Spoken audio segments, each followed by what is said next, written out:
अस्सलामु अलैकुम वरहमतुल्लाहि वबरकातुह।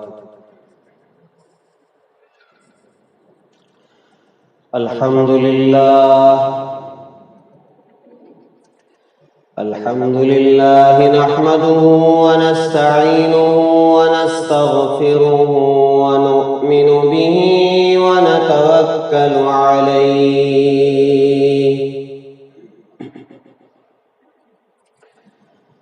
व नऊज़ु बिल्लाहि मिन शुरूरि अनफुसिना व मिन सय्यिआति अअमालिना।